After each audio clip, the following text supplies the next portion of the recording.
So, exponential growth functions. The exponential growth function follows this format right here, okay? Everything that is pointed out to you is exactly what it says it is. A is the initial amount. I like to use, again, stocks. So that's the initial amount you invest in your stock. R is the rate of growth in decimal form. And T is the time that your money has been in the stock. Y is going to be the final amount that comes out. One part that I do want to point out is this growth factor here.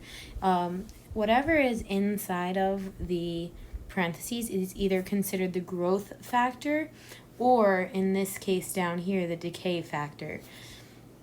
Exponential growth and decay functions are very similar. The difference is exponential growth, you add the rate of change to 1, and exponential decay, you subtract that rate of change. Okay, so rather than harping on an equation that you just need to know, there's also the compound interest equation, which follows this format. I'd like to just jump right into the practice. Okay, so in 2005, there were 100 rabbits in Polygon Park. The population increased by 11% each year. So right away, 100 rabbits is my initial amount. Okay? My rate of change is 11%, but as a decimal, it's 0.11. Okay? So using our exponential growth function, okay, it's y is equal to a, which is the initial amount, times 1 plus r times t.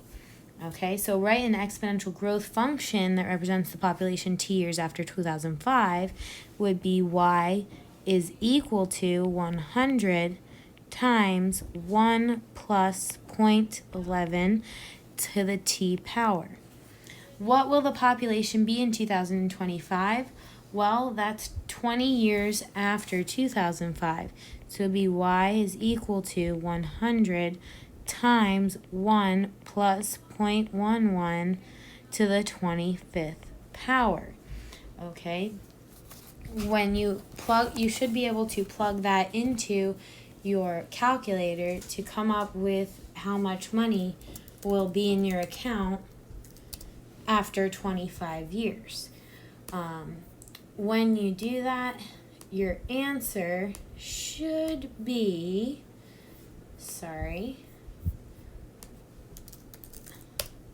I'm plugging it in now.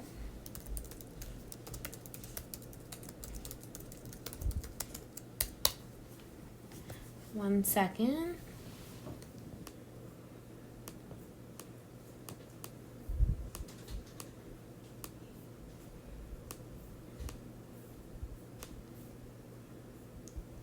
When you plug that into the calculator, your answer should be 806 rabbits.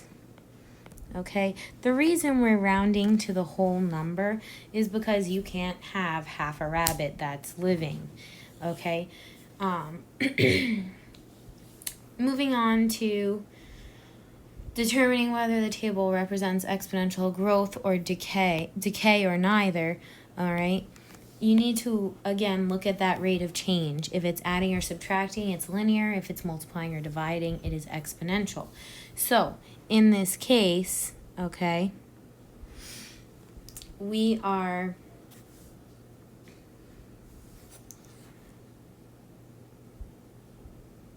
multiplying by 1.5 each time.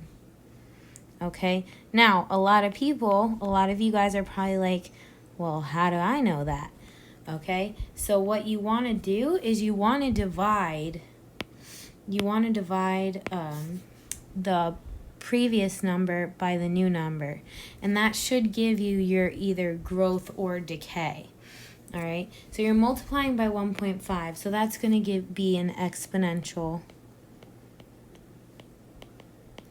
growth function. okay? In this case, as number 3, okay, you're dividing by 4, which is the same as multiplying by 1/4, okay? And dividing by 4 each time represents exponential decay, okay? All right.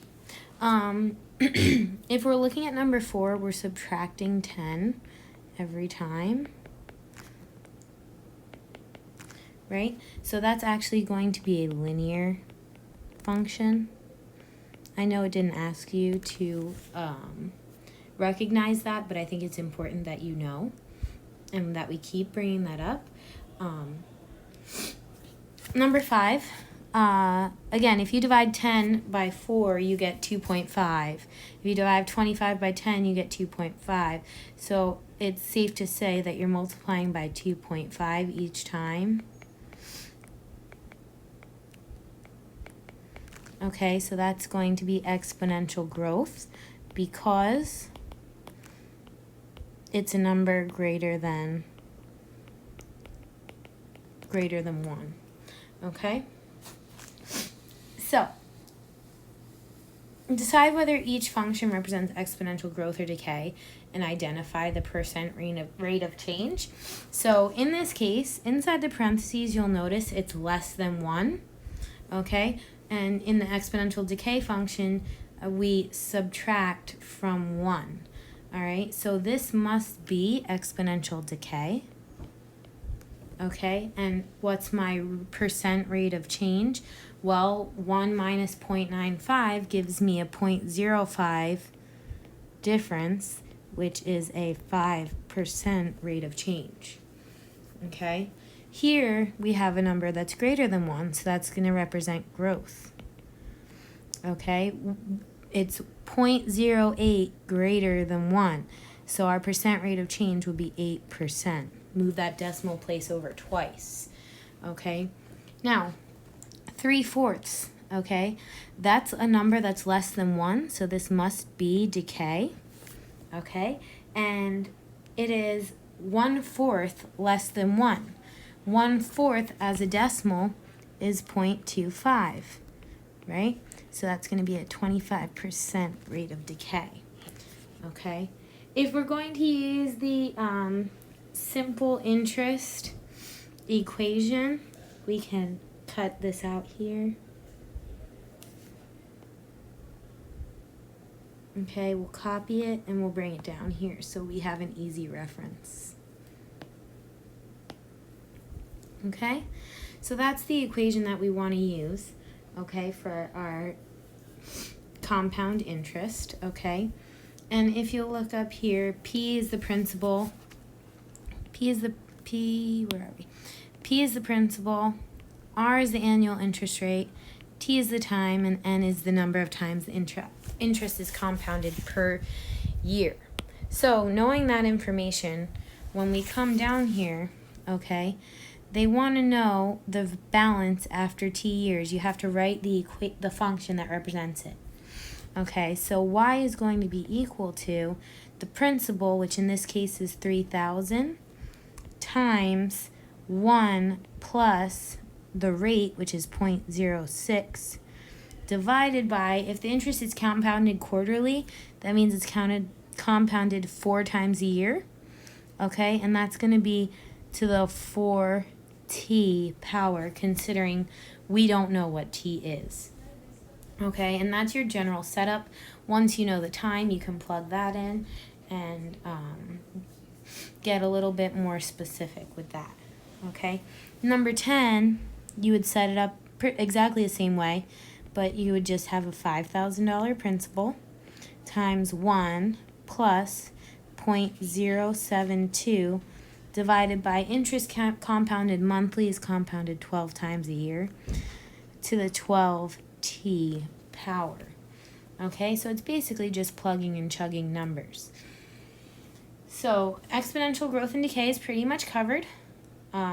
Chapter 6 is pretty much covered.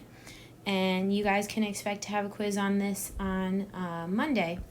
Okay, I will come in and make sure that you guys had a good grasp on this, so don't go home and be panicking, okay? But I want you to try the practice quiz for homework, and I do want you to come in with any questions that you might have had, all right? So I hope this went well. It was a good experiment, and I can't wait to see you guys Monday. Bye.